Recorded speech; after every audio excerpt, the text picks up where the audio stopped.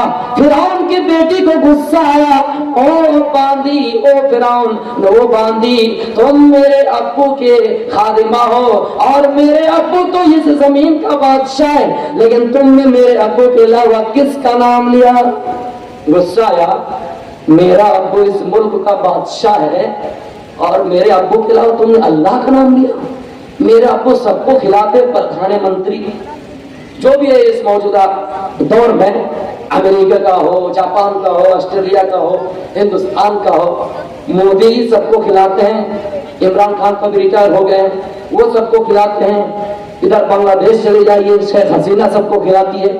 میرے ابو اس ملک کا بادشاہ ہے اور میرے ابو کے علاوہ تم کسی اور کا نام لے رہی ہو؟ بڑا غصہ آیا، کہا میں اپنے باپ سے شکایت کروں گی، اپنے باپ سے کہوں گی کہ میرے والد یہ خادمہ آپ کے علاوہ کسی اور کو اللہ مان رہی ہے، رب مان رہی ہے، جاؤ شکایت کرو، کوئی حرج نہیں۔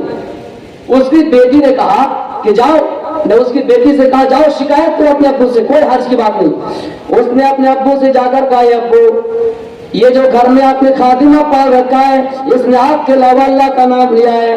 فرعون کو غصہ آیا کہ میں کھلاتا ہوں، میری بلی مجھے ہی میں ہوں، میرے پلیٹ میں کھا کر میرے پلیٹ کو ہی چھیدا کر رہی ہو۔ فرعون کو بڑا غصہ آیا، اپنے قوم کے سرداروں سے کہا جاؤ تانبے کی گائے کو آگ میں تپاؤ اور انہیں اور ان کی اولادوں کو آگ میں ڈال دو۔ میرے پیارے ساتھیوں، پھر ایسا ہی کیا گیا، ان کی اولادوں کو لا کر جمع کیا گیا اور ایک ایک کر کے ساری اولادوں کو آگ میں ڈال دیے گئے۔ آخر میں دودھ پیتا ہوا بچہ جو گود میں تھا، ان کی باری آئی، ان کی جب باری آئی تو ماں کے دل میں بڑا رحم آیا، ماں کا دل گوارا نہیں کیا کہ اپنے دودھ پیتے بچوں کو بھی کیسے آگ میں ڈالو۔ لیکن اس وقت قدرت کا کرشمہ دیکھیے، اللہ نے اس بچے کی زبان دے دی، جو بچہ چلنے، جو بچہ بولنے کے لائق نہیں تھا، گویائی عطا کی۔ اور ابن عباس فرماتے ہیں کہ 4 ایسے بچے ہیں جنہوں نے بولنے سے پہلے زمین میں بول کر گئے ہیں، ان میں سے ایک بچہ وہ بچہ ہے، وہ بچہ کیا بولا کہ اے میری ماں کیوں گھبرا رہی ہو، کیوں پریشان ہو رہی ہو؟ فَإِنَّ عَذَابَ الدُّنْيَا أَهْوَنُ مِنْ عَذَابِ الْآخِرَةِ، اے میری ماں قیامت کا عذاب دنیا کے عذاب سے زیادہ ڈینجر ہے، خطرناک ہے دنیا کا عذاب۔ فَإِنَّ عَذَابَ الدُّنْيَا، دنیا کا عذاب أَهْوَنُ، ہلکا ہے، بھاری نہیں ہے، من عذاب الآخرہ، آخرت کے عذاب سے، گھبراؤ نہیں، مجھے بھی آگ میں ڈال دو۔ تب اس نے اس بچے کو بھی آگ میں ڈال دیا اور اس کو بھی آگ میں ڈال دی گئی۔ تو میرے بھائیوں، ایمان دیکھے، اپنے آپ کو آگ میں ڈالنا گوارا کر لیا، اپنے بچوں کو آگ میں ڈالنا گوارا کر لیا اور جنت حاصل کر لی، نہایت اعلیٰ خوشبو آنے لگی۔ ان اللہ اشتری باموالکم وانفسکم بان لہم الجنہ۔ میرے پیارے ساتھیوں، ایمان کے بدولت اللہ تعالیٰ نے جان کے بدولت مال کے بدولت جنت کے عوض میں ہماری مال کو ہماری جان کو اللہ نے خرید لیا ہے اور جنت کی گارنٹی دی ہے۔ لوگوں جنت چاہتے ہو اپنے ایمان کی اپنے مال کی قربانی کرو اپنی جانوں کی قربانی کرو۔ قرآن کی آیت نازل ہوئی ابو طلحہ رضی اللہ تعالیٰ عنہ انصاری جب اس آیت کو پڑھے تین پھرو خفافا وثقالا وجاہدوا باموالکم فی سبیل وانفسکم فی سبیل اللہ۔ قرآن کی آیت پڑھی جب سورہ توبہ کی آیت تلاوت کی جس آیت نے کہا کہ جہاد کرو نکلو جہاد کے لیے ہلکے ہو کر بھاری ہو کر، وہ بوڑھے ہو چکے تھے نبی اکرم کے زمانے میں جہاد کیے، عمر فاروق کے زمانے میں جہاد کیے، ابو بکر کے زمانے میں جہاد کیے۔ جب یہ آیت پڑھی دل کی دنیا بدل گئی، گئے اور اپنے بیٹوں سے کہا میرے بیٹوں میرے لیے جہاد کا سامان تیار کرو، میں نے اپنے جان کے بدولت میں نے اپنے مال کے بدولت جنت حاصل کرنا چاہتا ہوں، میں جہاد کرنا چاہتا ہوں، میں مرنا چاہتا ہوں، لڑنا چاہتا ہوں۔ بیٹوں نے کہا ابو آپ سٹیا گئے، اللہ آپ پر رحم کرے، اس عمر میں آپ کو جہاد کرنے کی ضرورت نہیں ہے، ہم آپ کی طرف سے جہاد کر لینے کافی ہے۔ کہا نہیں انفروا خفافا وثقالا، ہر حال میں کچھ کرو، میں چاہوں گا اس کے لیے۔ پھر جہاد کا سامان تیار کیا گیا، جب گئے تو بیچ راستے میں میرے بھائیوں انتقال کر گئے۔ اسی طرح کے بہت سارے واقعات ہیں، جنگ کے میدان میں عورتیں اپنے بیٹوں کو کھو دیا، اپنے شوہر کو کھو دیا، اپنی بیوی اپنے بچوں کو کھو دیا، اپنے شوہر بھائی سب کو کھو دیا۔ کیوں؟ اس لیے کہ ایمان ان کا مضبوط تھا، جنت طلب کرنا چاہتے تھے۔ حضرت خنسا بھائی کے مرنے کے بعد شعر پڑھا کرتی تھی، مرثیہ گا رہی تھی، لیکن جب بیٹا ان کا شہید کر دیا گیا تو اللہ تعالیٰ سے شکر اللہ کا ادا کرے کہ اللہ تو نے میرے بیٹوں کو صحیح راستے میں لگایا، تم نے میرے بیٹوں کو شراب پینے سے بچا لیا، تم نے میرے بیٹوں کو جوا کے اڈہ میں جانے سے بچا لیا، اور تو نے میرے بیٹوں کی قربانی قبول کر لی۔ میں یہیں سے اپنی تقریر کو ختم کرتا ہوں، ٹائم ختم ہو گیا۔ آخر میں اللہ رب العالمین سے دعا ہے بار اللہ ہم سب تمام لوگوں کے دلوں کا ایمان مضبوط کر دے، اور ہمارے اندر جو غلطیاں ہوئی ہے تو اس کی اصلاح فرما۔ ہماری لڑکیاں جو مرتد ہو رہی ہے اللہ ان کا ایمان کو محفوظ کر لے، ان کا ایمان بچا لے۔ اے اللہ تعالیٰ اس جلسے کو قبول عطا فرما۔ ہمارے بولنے میں جو غلطیاں ہوئی ہیں آپ حضرات ایک بھائی سمجھ کر آپ مجھے معاف کریں۔ وما علینا الا البلاغ المبین وآخر دعوانا الحمد للہ رب العالمین۔ السلام علیکم ورحمۃ اللہ وبرکاتہ۔